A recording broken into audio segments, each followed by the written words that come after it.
In a different study, researchers decided to study the volume of the placenta and several weeks of the gestation period.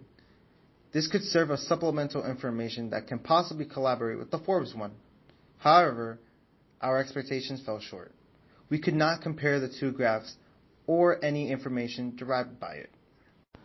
Both graphs are incompatible to measure from one another.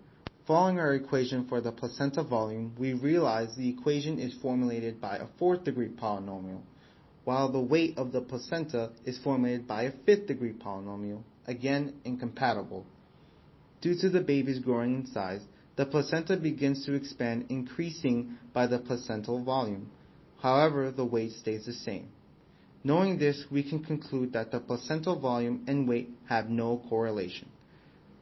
So the two researchers have nothing to do with each other.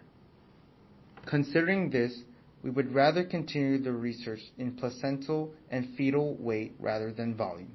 As time increased, the graph of the placenta volume continued to be in the negative ranges until crossing the horizontal axis. Now we've become the researchers, and our question is, what is the medical reason behind the placental and fetal weights inflection points occurring at different times? We thought about this long and hard, and we've come up with a few. Complications that occur during pregnancies can alter the typical birth procedures. Obviously, every child is brought into this world is different. Some typical cases may lead to an emergency removal of a child from a womb. Other cases is if the fetus overstays its welcome and remains in the mother's womb. Our group has taken into consideration possible complications that may sway a regular birth delivery. Number 1. Premature birth. In cases where the baby is born several days or months before the expected delivery day. A possible cause of premature birth is placenta abruption. This is when the placenta becomes detached from the wall, from the uterus.